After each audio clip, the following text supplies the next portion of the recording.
നമസ്കാരം ആർപി. നമസ്കാരം. കേരളത്തിൽ പുതിയ സർക്കാർ അധികാരമേൽക്കാൻ പോകുന്നു. നിയുക്ത മുഖ്യമന്ത്രിയായി വി സതീശൻ പത്രങ്ങൾക്കൊക്കെയും ബൈറ്റുകൾ കൊടുക്കുന്നുണ്ട്, നേതാക്കന്മാരെ കാണുന്നുണ്ട്. പക്ഷേ ഒരു താത്കാലിക ലാഭത്തിൻ്റെ പുറത്ത് അവർ ചെയ്തു വെച്ച കുറച്ചധികം പ്രശ്നങ്ങളുണ്ട്. മുസ്ലിം ലീഗിൻ്റെ ഒരു പ്രതിനിധിയായിട്ട് വി സതീശൻ വരുന്നു. അതായത് ഇവിടെ ഹൈക്കമാൻഡിനെ ഏറ്റവും പ്രധാനമായും സ്വാധീനിച്ചത് മുസ്ലിം ലീഗാണ് എന്നുള്ള കാര്യം എല്ലാവർക്കും ഉറപ്പായ കാര്യമാണ്. എങ്ങനെയാണ് ഏറ്റവും അവസാനം വി സതീശൻ വന്നതെന്ന്. ഇത് ഒരു വലിയ രീതിയിലൊരു അപകടം ഇതിനകത്ത് പതിയിരിക്കുന്നു. അപകടം കൃത്യമായി മനസ്സിലാക്കണമെങ്കിൽ ഇവർ താത്കാലിക ലാഭമാണ് കണക്ക് കൂട്ടുന്നത്. പക്ഷേ അപകടം കൃത്യമായി മനസ്സിലാക്കണമെങ്കിൽ നമ്മൾ സ്വാതന്ത്ര്യത്തിന് മുമ്പേ ഉള്ള ഒരു അവസ്ഥയിലേക്ക് പോകണം. താൽക്കാലിക ലാഭം പരിഗണിച്ചുകൊണ്ട് അന്ന് ജിന്ന പോലും വാണിംഗ് കൊടുത്തിട്ടുണ്ടായിരുന്നു, നിങ്ങൾ ഒരു കാരണവശാലും മുസ്ലിം ലീഗിനെ ഈ രീതിയിൽ വളർത്തിയെടുക്കുവാൻ ശ്രമിക്കരുതെന്ന്. 1921 അലി ബ്രദേഴ്സിനെ വെച്ചുകൊണ്ട് ഈ നോൺ കോർപ്പറേഷൻ മൂവ്മെൻറ്റിൽ ഗാന്ധി നടത്തിയ ചില നീക്കങ്ങൾ അത് പിന്നീട് ഭാരതത്തിൻ്റെ വിഭജനത്തോളം എത്തി. ബിപിൻ ചന്ദ്രയെ പോലുള്ള ചരിത്രകാരന്മാർ തന്നെ അത് സൂചിപ്പിച്ചിട്ടുണ്ട്. ഇതിൻ്റെ ബാക്കി പത്രമാണോ ഇപ്പോൾ 2047 ജമാഅത്തെ ഇസ്ലാമി ഇന്ത്യ പിടിക്കും എന്ന രീതിയിൽ ഒരു പൊളിറ്റിക്കൽ ഇസ്ലാം ഭരണം ഇന്ത്യയിൽ ഉണ്ടാകുമെന്ന തരത്തിലുള്ള അഭിപ്രായങ്ങൾ മുഴങ്ങിയ സ്ഥിതിക്ക് ആ അപകടം കൂടി നമ്മൾ കണക്കാക്കേണ്ടതല്ലേ? ഹരി ഒറ്റ ശ്വാസത്തിൽ കുറേ കാര്യങ്ങൾ ഒരുമിച്ച് പറഞ്ഞു.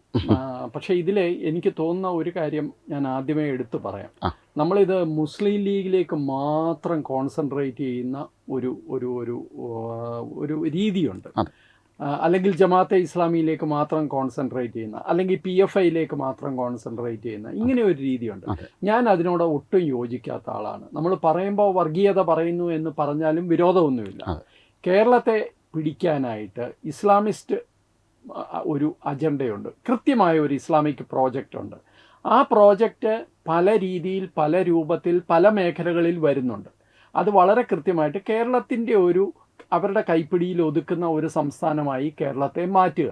അത് ഇന്നും ഇന്നലെയും തുടങ്ങിയ പ്രോജക്റ്റ് അല്ല. അതിൽ വലിയ ബുദ്ധിജീവികളെന്ന് ചമയുന്ന ചില ആൾക്കാർ തൊട്ട് സാധാരണ രാഷ്ട്രീയ പ്രവർത്തകർ, ഒരുപക്ഷെ ഇതിൻ്റെ പൂർണ്ണമായ കാര്യങ്ങൾ അറിയാത്ത രാഷ്ട്രീയ പ്രവർത്തകർ വരെ ആ പ്രോജക്റ്റിൻ്റെ ഭാഗമാവുന്നുണ്ട്, അറിഞ്ഞോ അറിയാതെയോ. അപ്പോൾ അതിൻ്റെ ഒരു ഭാഗം മാത്രമാണ് മുസ്ലിം ലീഗ്. ഇതിപ്പോൾ രാഷ്ട്രീയമായിട്ടാണേലും സാമ്പത്തികമായിട്ടാണേലും സാമൂഹികമായിട്ടാണെങ്കിലും ഒരു ഇസ്ലാമിസ്റ്റ് അജണ്ട കേരളത്തിൽ നടപ്പാകുന്നു എന്ന് ആർക്കും സംശയമില്ലാത്ത കാര്യമാണ്. അത് BJPക്കാരോ RSകാരോ മാത്രം പറയുന്ന കാര്യമല്ല, പൊതുജനങ്ങൾക്ക് ദൈനംദിന ജീവിതത്തിൽ ഫീൽ ചെയ്തു തുടങ്ങിയിട്ടുള്ള കാര്യമാണ്. അപ്പോൾ അതിനെ ഒരു അടുത്ത ഘട്ടത്തിലേക്ക് കൊണ്ടുപോകുക എന്നുള്ളത് അവരുടെ ഒരു കൃത്യമായ പ്രോജക്റ്റാണ്. അതിനി കൾച്ചറൽ ഇൻവേഷനിലും അതുപോലെയുള്ള കാര്യങ്ങളിലും ഒക്കെ വരും. ഇനിയിപ്പോൾ ഭരണം കൂടി കൈ കിട്ടുമ്പോൾ അതിന് കുറച്ചുകൂടി വേഗത വർദ്ധിക്കുമെന്നുള്ളത് ഉറപ്പാണ്. അപ്പോൾ അതിന് വി സതീശനെയോ അല്ലെങ്കിൽ അതുപോലെയുള്ള ആരെങ്കിലും കുറ്റം പറഞ്ഞിട്ട് കാര്യമില്ല. ഇപ്പോൾ വി സതീശൻ മുസ്ലിം ലീഗായിട്ടല്ല കേരളത്തിൻ്റെ മുഖ്യമന്ത്രിയാകുന്നത്. വി സതീശൻ ക്ഷേത്രങ്ങളിൽ പോകുന്ന ഒരു ഹിന്ദു വിശ്വാസിയാണ്. അദ്ദേഹം കുറി തൊടുന്ന ആളാണ്, കുറി മായ്ച്ച ആളൊന്നുമല്ല. അദ്ദേഹം ഒരു ഹിന്ദു എന്നുള്ള നിലയിൽ തന്നെയാണ് ജീവിക്കുന്ന ആളാണ്. പക്ഷേ അദ്ദേഹം കോൺഗ്രസ്സിനകത്ത് അദ്ദേഹത്തിന് ഒരു ഡിഫറൻസ് ഉണ്ട്.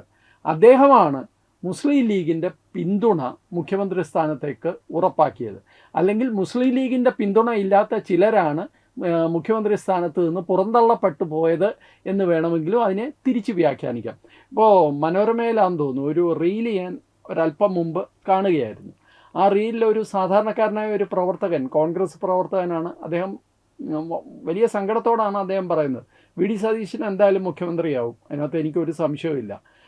പറന്നു വന്ന വിഷപ്പാമ്പുകളെ വരെ ഉപയോഗിക്കുന്ന ആൾക്കാർക്ക് മുഖ്യമന്ത്രിയാകാൻ പറ്റും, എൻ്റെ നേതാവ് രമേശ് ചെന്നിത്തലയ്ക്ക് അതിന് സാധ്യതയില്ല എന്ന് ആ പ്രവർത്തകൻ പറയുന്ന ഒരു റീല് ഞാനിപ്പോൾ കണ്ടു. അപ്പോൾ ഇതിനകത്ത് പറയാതെ പറഞ്ഞു വെക്കുന്ന ചില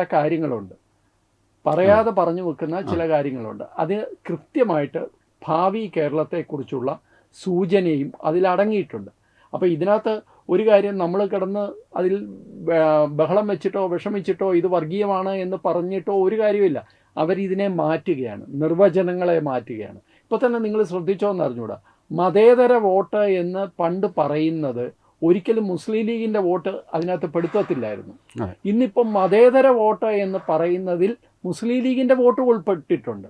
മതേതര വോട്ട് എന്ന് പറഞ്ഞു കഴിഞ്ഞാൽ നോൺ BJP വോട്ട് മാത്രമാണ് മതേതര വോട്ട്. ആ നിലയിലേക്ക് ഈ വ്യാഖ്യാനങ്ങൾ, ഈ നരേറ്റീവ് അവർ കൃത്യമായി എത്തിച്ചിട്ടുണ്ട്. SDP സെക്യുലർ ആണെന്ന് പറഞ്ഞു. SDPI സെക്യുലർ ആണ്. PFI ഇനി നാളെ സെക്യുലർ ആവും, PFIയുടെ നിരോധനം മാറിയാൽ. അങ്ങനെ അവരെല്ലാം സെക്യുലറാണ്. ഇപ്പോൾ നിങ്ങൾ വളരെ കൃത്യമായിട്ട് നോക്കിക്കോളൂ, ഒരു ഹിന്ദു സ്ഥാനാർത്ഥിയെ ജയിപ്പിക്കണം, ആ ഹിന്ദു കോൺഗ്രസോ BJPയോ എന്തോ ആവട്ടെ, ഈ ഹിന്ദു സ്ഥാനാർത്ഥിയെ ജയിപ്പിക്കണം, അല്ലെങ്കിൽ മുസ്ലിം സ്ഥാനാർത്ഥിയെ ജയിപ്പിക്കും, അതുകൊണ്ട് ഹിന്ദുക്കളെല്ലാവരും ഒരുമിച്ച് വോട്ട് ചെയ്യണമെന്ന് പറഞ്ഞു കഴിഞ്ഞാൽ ഇവിടെ വലിയ പുകിലുണ്ടാവും, ഭയങ്കര വർഗീയതയാണെന്ന് പറയും. പക്ഷേ മുസ്ലിം ലീഗ് ഇപ്രാവശ്യം ചെയ്തത് വളരെ കൃത്യമായി 5 നേരം നിസ്കരിക്കുന്ന ആളാണ്, പള്ളിയിൽ പോകുന്ന ആളാണ് എന്നൊക്കെ പറഞ്ഞ് പലരെയും ഇൻട്രൊഡ്യൂസ് ചെയ്യുകയും പലരെയും രംഗത്ത് അതിൽ അസ്വാഭാവികതയും ആരും കാണുന്നില്ല എന്നുള്ളതാണ്. മതേതര വോട്ട് നിങ്ങളുടെ വോട്ടല്ല, അത് ഞങ്ങളെപ്പോലെയുള്ള മുഖ്യധാര രാഷ്ട്രീയ പ്രസ്ഥാനങ്ങളുടെ വോട്ടാണെന്ന് ഒരു കോൺഗ്രസ്സുകാരന് തിരിച്ചു പറയാൻ പറ്റുന്ന സാഹചര്യമല്ല ഇപ്പോൾ കേരളത്തിലുള്ളത്. ആ സാഹചര്യം മുതലെടുത്ത് ആർക്കെങ്കിലും മന്ത്രിയോ മുഖ്യമന്ത്രിയോ ആവണമെന്നുണ്ടെങ്കിൽ രാഷ്ട്രീയമല്ലേ, സ്ഥാനം ആൾക്കാർക്ക് കൈക്കില്ല, അവരത് ചെയ്യുന്നു എന്നുള്ളതേ ഉള്ളൂ. ഇപ്പം നമ്മൾ ഈ സംസാരിച്ചുകൊണ്ടിരിക്കുമ്പോൾ നിയുക്ത മുഖ്യമന്ത്രി ശ്രീ VD സതീശൻ ലീഗ് ഹൗസിലെത്തി അവരോട് സംസാരിക്കുകയാണ്, അവരുടെ മന്ത്രിമാരുമായിട്ട് ബന്ധപ്പെട്ട ചർച്ചകൾ നടക്കുകയാണ്. അദ്ദേഹം അങ്ങോട്ട് പോയാണ് അവരെ കാണുന്നത്. ഇപ്പോൾ 5ാം മന്ത്രി എന്നുള്ള ഒരു വിഷയം, ലീഗിന് 5ാം മന്ത്രി, ഒരു സമയത്ത് അത് വലിയ രാഷ്ട്രീയ ഭൂകമ്പം ഉണ്ടാക്കിയ വിഷയമാണ്. ഇന്നത് വളരെ നാച്ചുറലാണ്, ഇന്നത് വളരെ ലീഗിന് 5 മന്ത്രിമാരാകാം, അതിനെന്താ കുഴപ്പം എന്നുള്ളതാണ്. അപ്പോൾ കാര്യങ്ങൾ മാറുന്നു, അത് വളരെ കൃത്യമാണ്. അതൊരു വലിയ പ്രോജക്റ്റിൻ്റെ ഭാഗമാണ്. അത് രാഷ്ട്രീയത്തിലോ ലീഗിലോ മാത്രം ഒതുങ്ങി നിൽക്കുന്ന ഒരു വിഷയമല്ല. അല്ല, കേരളത്തിൽ ഈ നമുക്ക് വളരെ പ്രബലമായിട്ട് വളരെ കൃത്യമായ ശബ്ദമുണ്ടായിരുന്ന സംഘടനകളാണ് NSSും SNDPയും. ഇന്ന് ആ സംഘടനകൾക്ക് ശബ്ദമില്ല. ഒരിക്കൽ നമ്മുടെ കേരളത്തിൻ്റെ ചരിത്രത്തെ തന്നെ നിയന്ത്രിച്ചിരുന്ന മന്നത്ത് പത്മനാഭൻ്റെ വാക്കുകൾക്ക് വളരെ പ്രാധാന്യം ഉണ്ടായിരുന്ന ഒരു കാലഘട്ടം ഉണ്ടായിരുന്നു. വിമോചന സമരവും കരുണാകരനൊക്കെ പെരുന്നേലിൽ പോയിട്ട് കാത്തു കെട്ടി നമ്മുടെ കിടങ്ങൂർ ഗോപാലകൃഷ്ണപിള്ളയെ കാണാനും, ഈവൻ PK നാരായണ പണിക്കരുടെ സമയത്തും ഒക്കെ അങ്ങനെ ഉണ്ടായിട്ടുണ്ട്. മന്നം വിളിച്ചാൽ വരാത്ത MLA മാർ പിന്നീട് നിയമസഭ കണ്ടിട്ടില്ല എന്ന് ബാലകൃഷ്ണ പിള്ള പറയുന്ന അത്രത്തോളം കാര്യങ്ങൾ എത്തിയിട്ടുണ്ടായിരുന്ന അതോടൊപ്പം തന്നെ SNDPക്കും വളരെ കരുത്തരായിട്ടുള്ള മുഖ്യമന്ത്രിമാരെ പോലും സംഭാവന, ഈ നാടിന് ആർ ശങ്കറിനെ പോലുള്ള മുഖ്യമന്ത്രിമാരെ പോലും സംഭാവന ചെയ്തിട്ടുള്ള സംഘടനയാണ് SNDP എന്ന് പറയുമ്പോൾ, അത്തരത്തിലൊരു വളരെ പ്രബലമായ ചരിത്രപരമായിട്ടുള്ള പ്രാധാന്യമുള്ള അത്തരമൊരു സംഘടനകൾ ഒന്നും തന്നെ ഇന്ന് കേരളത്തിൽ ഒന്നുമല്ല. ഇന്ന് പക്ഷേ ഞാൻ അവിടെ ഒന്ന് ഇടപെടുക. ഈ നമ്മൾ പറയുന്നത് മുസ്ലിം പൊളിറ്റിക്സിനെ കുറിച്ചാണ്, മുസ്ലിം ലീഗ് അവരുടെ അപ്രമാദിത്വം ഉറപ്പിക്കാൻ വേണ്ടി ചെയ്യുന്ന പ്രവർത്തനങ്ങളെ കുറിച്ചാണ്. അതും ഈ NSSനും SNDPക്കും വോയിസ് ഇല്ലാതായതും തമ്മിൽ നേരിട്ട് ബന്ധം തീർച്ചയായിട്ടും ഉണ്ടാവും. പക്ഷെ അത് നേരിട്ട് ബന്ധമുണ്ടോ അതിന് NSSനെ SNDPയും കുറ്റം പറയുന്നതല്ല RP. അതായത് ഇവിടെ ഒരു മൂവാറ്റുപുഴയിൽ അവരൊരു പ്രകടനം നടത്തി, അത് ശബ്ദം പുറത്തേക്ക് വന്നതേ ഉള്ളൂ. അത് ഉള്ളിലുള്ള ശബ്ദം തന്നെയാണോ പുറത്തേക്ക് വന്നത്, അല്ലാതെ ഞാൻ അതിലേക്ക് വരാം. ഞാൻ പറഞ്ഞു വന്നത് അതല്ല. NSSനും SNDPക്കും ഇന്നത്തെ ഈ അവസ്ഥ ഉണ്ടായിട്ടുണ്ടെങ്കിൽ അതിന്റെ തലപ്പത്തിരിക്കുന്നവരാണ് അതിന്റെ കാരണം. തീർച്ചയായും അതിനകത്ത് ഒരു സംശയമില്ല. കൃത്യമായ നിലപാടുകൾ പറയാനോ എടുക്കാനോ അവർക്ക് സാധിക്കുന്നില്ല. അവര് സമദൂരം, ഇപ്പോൾ NSSന്റെ കണ്ടുപിടുത്തമാണ്, അവരുടെ ഒരു പരീക്ഷണശാലയിൽ ഉരുത്തിരിഞ്ഞ ഒരു വാക്കാണ് സമദൂരം. എന്ത് സമദൂരമാണ്? ആർക്കാണ് ഈ സമദൂരം ഉള്ളത്? NSSലെ ബഹുഭൂരിപക്ഷം അംഗങ്ങൾ അല്ലെങ്കിൽ നായർ വോട്ടുകൾ BJPക്കാണ് പോകുന്നതെന്നാണ് പറയുന്നത്. പക്ഷെ ഇദ്ദേഹം പറയുന്നത് നേരെ തിരിച്ചാണ്, സമദൂരമാണെന്നാണ് പറയുന്നത്. തനിക്ക് എവിടെയൊക്കെ ഉതകുന്നോ അവിടെയൊക്കെ സമദൂരം അദ്ദേഹം പറയും. ഇപ്പം നിങ്ങൾ തന്നെ ശ്രദ്ധിച്ചാൽ അറിയാം, പണ്ട് NSS എങ്ങനെയാണ് പൊതു നേതാക്കന്മാരോട് ഇടപെട്ടിട്ട്. ഇപ്പോൾ NSSന്റെ തലപ്പത്തുള്ള ആൾക്ക് BJPക്കാരെന്ന് പറഞ്ഞു കഴിഞ്ഞാൽ തന്നെ വലിയ അലർജിയാണ്. പക്ഷെ അദ്ദേഹത്തിൻ്റെ അണികൾക്ക് അങ്ങനെയല്ല. എന്തിന് BJPക്കാർ പോയിട്ട് രാഷ്ട്രപതി വന്നിട്ട് പോലും നേരെ ചൊവ്വേ അദ്ദേഹത്തെ ഒരു സ്വീകരണം അല്ലെങ്കിൽ ഗേറ്റ് അടച്ചിടുകയായിരുന്നു. പ്രധാനമന്ത്രിക്ക് ഇതുവരെ ഒരു സ്വീകരണം പോലും കൊടുത്തിട്ടില്ല. സുരേഷ് ഗോപിയെ അപമാനിച്ചിറക്കി വിട്ടു. ഇത് അദ്ദേഹം കോൺഗ്രസ്സുകാരോടോ കമ്മ്യൂണിസ്റ്റുകാരോടോ കാണിക്കുന്നില്ല. പിന്നെ വെള്ളാപ്പള്ളിയുടെ കാര്യം, വെള്ളാപ്പള്ളി എന്താണ് ചെയ്യുന്നത്? വെള്ളാപ്പള്ളി യഥാർത്ഥത്തിൽ ശബരിമല വിഷയമൊക്കെ വന്നപ്പോൾ ശക്തമായിട്ട് അദ്ദേഹം പിണറായിയോടൊപ്പമാണല്ലേ നിന്നത്. പിണറായി വലിയ ഭരണാധികാരിയാണെന്ന് പറയുകയും മറ്റേ എന്തോ മതിലൊക്കെ ഉണ്ടാക്കുന്ന അത്തരം കാര്യങ്ങളിലൊക്കെ അദ്ദേഹത്തിൻ്റെ നിലപാട് വളരെ സംശയാസ്പദമാണ്. ഇതെല്ലാം മറ്റൊരു തരത്തിൽ അവരവരുടെ സ്വാർത്ഥ താല്പര്യങ്ങളെ ബേസ് ചെയ്തുകൊണ്ടുള്ള നിലപാട് മാറ്റങ്ങളും അല്ലെങ്കിൽ തങ്ങളുടെ സമുദായത്തിൻ്റെ ഇച്ഛ അനുസരിച്ചല്ല തങ്ങൾ നിൽക്കുന്ന ഉത്തമ ബോധ്യത്തോട് ഇവരൊക്കെ ചെയ്യുന്നതാണ്. അതുകൊണ്ട് കൃത്യമായിട്ട് തൊടുപുഴയിലാണെന്ന് തോന്നുന്നു മുസ്ലിം ലീഗിൻ്റെ ആ മുദ്രാവാക്യം വിളി. ഒരുമാതിരിപ്പെട്ട ഞാൻ സംസാരിച്ച എല്ലാ ഹിന്ദുക്കൾക്കും അത് ഇഷ്ടപ്പെട്ടിട്ടുണ്ട്. അത്യാവശ്യമാണ് അവരിത് കേൾക്കേണ്ടത് എന്നാണ് അവർ. ഈ പക്ഷങ്ങൾ ശക്തി ഉണ്ടായിരുന്നെങ്കിൽ ഒരു കാലത്ത് 5-ാം മന്ത്രി വിവാദം ഉണ്ടായപ്പോൾ വളരെ ശക്തമായി NSSന് ഇടപെടാൻ കഴിഞ്ഞു. അത് NSSന് അന്നുണ്ടായിരുന്ന രാഷ്ട്രീയ പ്രാധാന്യം ഉണ്ടാണ്. പക്ഷേ ഇന്ന് ആ രാഷ്ട്രീയ പ്രാധാന്യം ഇല്ല. രമേശ് ചെന്നിത്തലയ്ക്ക് ഓപ്പണായിട്ട് സംസാരിക്കാൻ കഴിഞ്ഞു. കോൺഗ്രസിൻ്റെ ആചാര്യന്മാർ പറഞ്ഞിട്ടുണ്ട്, ഒരു കാലഘട്ടത്തിൽ വർഗീയ സംഘടനകളുമായിട്ട് നിങ്ങൾ ബന്ധപ്പെടുമ്പോൾ നിങ്ങൾ വളരെ കൃത്യമായി ആലോചിച്ചിട്ട് വേണം ബന്ധപ്പെടേണ്ടത്. ഇന്നത് സത്യമായി മാറുകയാണെന്ന് വളരെ ഓപ്പണായിട്ട് കോഴിക്കോടാണ് സംസാരിച്ചത്. അതിനകത്ത് ഒരു കാര്യം കൂടെ ഉണ്ട്. നിലപാടുകളുടെ രാജകുമാരനാണ്, നിലപാട് തീയാണെന്നൊക്കെ പറഞ്ഞ് VD സതീശനെ പലരും പൊക്കുന്നുണ്ട്. VD സതീശൻ 2 സാമുദായിക സംഘടനകളുടെയും നേതാക്കന്മാരെ വെറുപ്പിച്ചതാണ്. വെള്ളാപ്പള്ളിയും NSSനെയും തീരെ ഇഷ്ടമല്ല, അല്ലെങ്കിൽ അവരുടെ ഒരു പ്രസക്തി ഇല്ല എന്ന് തെളിയിച്ച. പക്ഷേ അദ്ദേഹത്തിൻ്റെ ആ നിലപാട് അദ്ദേഹം ഒരിക്കലും ക്രിസ്ത്യൻ ബിഷപ്പുമാർക്ക് നേരെയോ അല്ലെങ്കിൽ മുസ്ലിം ലീഗിന് നേരെയോ മുസ്ലിം സമുദായ നേതാക്കന്മാർക്ക് നേരെയോ അദ്ദേഹത്തെ എടുക്കത്തുമില്ല, എടുക്കാൻ അദ്ദേഹത്തിന് ധൈര്യവും ഉണ്ടാവില്ല. പക്ഷേ NSSും SNDPയും ഇവരുടെ തന്നെ കയ്യിലെ ഇരിപ്പ് കൊണ്ടാണ് അവരിങ്ങനെ ഒരു രാഷ്ട്രീയ കാര്യങ്ങളിൽ രാഷ്ട്രീയ കേരളത്തിന് അപ്രസക്തമായത് എന്ന് ഉള്ളതിൽ എനിക്ക് സംശയമില്ല. ഇനി ഹരി ഈ പറഞ്ഞ തൊടുപുഴയിലെ മുദ്രാവാക്യം അതിനു മുമ്പ് 2023 തോന്നുന്നു മറ്റേ ഒരു അമ്പലനടയിൽ കെട്ടിത്തൂക്കി കത്തിക്കുമെന്നും പറഞ്ഞു. അതൊന്ന് ശ്രദ്ധിക്കണം. ഇവിടെ ഇപ്പോൾ ഈ കഴിഞ്ഞ ദിവസം നടന്ന നായരെയും ഈഴവനെയും തെറി വിളിച്ചുകൊണ്ടുള്ള തികച്ചും വർഗീയമാണ്. ഈ പറഞ്ഞ ഒരൊറ്റ നേതാക്കന്മാർ ഇതുവരെ അതിനെ, അതായത് മുസ്ലിം ലീഗിന് പുറത്തുള്ള ഒരൊറ്റ നേതാക്കന്മാരെ അപലപിച്ചിട്ടില്ല. മുസ്ലിം ലീഗ് വളരെ പെട്ടെന്ന് തന്നെ മുഖം രക്ഷിക്കാൻ വേണ്ടി ഇടുക്കി കമ്മിറ്റി സസ്പെൻഡ് ചെയ്യുകയോ മറ്റോ ചെയ്തു.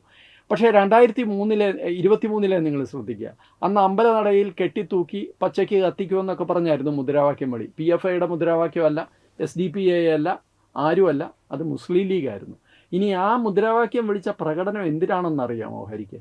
ആ മുദ്രാവാക്യം വിളിച്ച പ്രകടനം മണിപ്പൂരിലെ അക്രമവുമായി ബന്ധപ്പെട്ടായിരുന്നു. അതായത് മുസ്ലിം ലീഗിന് പ്രത്യേകിച്ച് യാതൊരു കാര്യവുമില്ലാത്ത ഒരു വിഷയത്തിൽ കേന്ദ്ര സർക്കാരിനെതിരെ നടത്തിയ ഒരു പ്രകടനത്തിലായിരുന്നു ഈ മുദ്രാവാക്യം മുഴങ്ങിയത്. മണിപ്പൂരിൽ എന്താ നടക്കുന്നതെന്ന് നമുക്കറിയാം. കുക്കികളും മെയ്റ്റികളും തമ്മിലുള്ള വർഗീയമല്ല, അത് വംശീയ സംഘർഷമാണ്. അതിൽ കുക്കികൾ ബഹുഭൂരിപക്ഷവും ക്രിസ്ത്യാനികളും, മെയ്റ്റികൾ ബഹുഭൂരിപക്ഷവും ഹിന്ദുക്കളുമാണ്. അപ്പോൾ അങ്ങനെ ഒരു ഹിന്ദു ക്രിസ്ത്യൻ എന്ന് വേണമെങ്കിൽ വ്യാഖ്യാനിക്കാവുന്ന ഒരു സംഘർഷത്തിൽ മുസ്ലിം ലീഗ് നടത്തുന്ന പ്രകടനത്തിൽ കൃത്യമായി ഹിന്ദുക്കളെ ടാർഗറ്റ് ചെയ്തുള്ള മുദ്രാവാക്യം വിളിയായിരുന്നു. അതിനുമെതിരെ നടപടിയുണ്ടായി. പക്ഷേ ഇതൊക്കെ വെറും യാദൃശ്ചികമാണെന്ന് നിങ്ങൾ കരുതുന്നുണ്ടോ? നമ്മളൊക്കെ എന്താ പൊട്ടന്മാരാണ്? ഇല്ല, ഇതൊരു യാദൃശ്ചികമെന്ന് മാത്രമല്ല, ഇത് സൈക്ലിക്കലാണ്. ഇപ്പോൾ ഇന്ന് കണ്ടൊരു ദൃശ്യമാണ്. പാക് തിയോളജിസ്റ്റായിട്ടുള്ള ഇസ്രാർ അഹമ്മദ് പറഞ്ഞത് ഹിന്ദുക്കൾ പോയിസണസ് ആണ്, ഉന്മൂലനം ചെയ്യണമെന്ന്. ഇതേ സ്റ്റേറ്റ്മെൻറ്റ് നമ്മൾ കേട്ടു, നിയമസഭയിൽ കേട്ടു. അത് ഉദയനിധി സ്റ്റാലിൻ പറഞ്ഞതാണ്. പാക് തിയോളജിസ്റ്റ് പറഞ്ഞ അതേ അഭിപ്രായം. അത് കറങ്ങിത്തിരിഞ്ഞ് VMS മുസ്തഫ എന്ന മധുരയിലെ സെൻട്രൽ മണ്ഡലത്തിൻ്റെ കാൻഡിഡേറ്റ് MLA ആയിട്ടുള്ള ഇയാൾ, അതായത് മുസ്ലിം ലീഗ് തമിഴ്നാട്ടിൽ മുസ്ലിം ലീഗിൻ്റെ സ്ഥാപക നേതാക്കന്മാരിൽ ഒരാളായിട്ടുള്ള ഈ VMS മുസ്തഫ ഇതേ അഭിപ്രായം ബാക്ക് ചെയ്യുന്നുണ്ട്. ഉദയനിധി സ്റ്റാലിൻ്റെ ഈ അഭിപ്രായം പിന്തുണ കൊടുക്കുന്നുണ്ട്. ആദവ് അർജുൻ പിന്തുണ കൊടുക്കുന്നുണ്ട്. ഇങ്ങനെ സൈക്ലിക്കലി ഈ സാധനം കറങ്ങി തിരിഞ്ഞു വരികയും വളരെ കൃത്യമാണ്. അതായത് ഞാനത് ഒരു ഫേസ്ബുക്ക് പോസ്റ്റിൽ ഇട്ടിരുന്നു. ഒരു വശത്ത് പച്ചച്ചിരിയും വലിയ രാഷ്ട്രീയ എന്താ പറയുന്ന അച്ചടക്കവും അല്ലെങ്കിൽ വലിയ ആ തരത്തിലുള്ള ഒരു നേതാക്കന്മാരങ്ങനെ പ്രവർത്തിക്കുമ്പോൾ, മറുവശത്ത് അണികൾ പറയേണ്ട കാര്യങ്ങൾ പച്ചയ്ക്ക് തെരുവിൽ വിളിച്ചു പറയുന്നുണ്ട്. അത് ഇന്നും ഇന്നലെയും തുടങ്ങിയതല്ല. വളരെ കൃത്യമാണ്. തമിഴ്നാട്ടിൽ പിന്നെ നേതാക്കന്മാരും കൂടെ ചേർന്നാണ് പറയുന്നത്. കേരളത്തിൽ അതിന് സമയമായിട്ടില്ല എന്നേ എനിക്ക് തോന്നിയിട്ടുള്ളൂ. എന്തായാലും നമ്മൾ ഈ പറയുമ്പോൾ നമ്മൾ പറയുന്നത് വർഗീയതയും മറ്റുള്ളവരെല്ലാം മതേതരവാദികളും ആകുകയാണെങ്കിൽ അത് സഹിച്ചുകൊണ്ട് തന്നെ പറയുകയാണ്.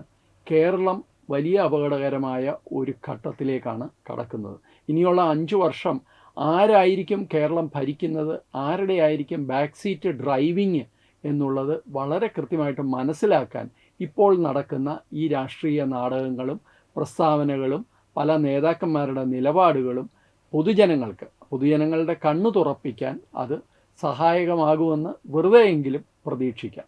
നമസ്കാരം. വിട്ടുവീഴ്ചയില്ലാത്ത നിലപാടുകളുമായി ദേശീയതയുടെയും സമാജത്തിൻ്റെയും ശാക്തീകരണത്തിനു വേണ്ടി തത്വമയിയുടെ ജൈത്രയാത്ര തുടരുകയാണ്. യൂട്യൂബിൽ മാത്രം തത്വമയിക്ക് 10 ലക്ഷം സബ്സ്ക്രൈബേഴ്സിലേക്ക് എത്താൻ ഏതാനും ചുവടുകൾ മാത്രമാണ് ബാക്കി. മറ്റ് സോഷ്യൽ മീഡിയ പ്ലാറ്റ്ഫോമുകളിലും തത്വമയിയുടെ നിറസാന്നിധ്യം തുടരുകയാണ്. ഈ അവസരത്തിൽ ഞങ്ങൾക്ക് നിങ്ങളോടുള്ള അഭ്യർത്ഥന ഞങ്ങളോടൊപ്പം നിൽക്കുക എന്നുള്ളതാണ്. നിങ്ങൾ ഉപയോഗിക്കുന്ന ഏത് സോഷ്യൽ മീഡിയ പ്ലാറ്റ്ഫോം ആണെങ്കിലും ഞങ്ങളുടെ വരിക്കാരാകുക, ഞങ്ങളെ സബ്സ്ക്രൈബ് ചെയ്യുക, നിങ്ങളുടെ സുഹൃത്തുക്കളിലേക്ക് തത്വമയിയുടെ ഈ സന്ദേശം പ്രചരിപ്പിക്കുക. ഞങ്ങളോടൊപ്പം നിൽക്കൂ, രാഷ്ട്രത്തോടൊപ്പം നിൽക്കൂ, ദേശീയതയ്ക്കൊപ്പം സഞ്ചരിക്കൂ.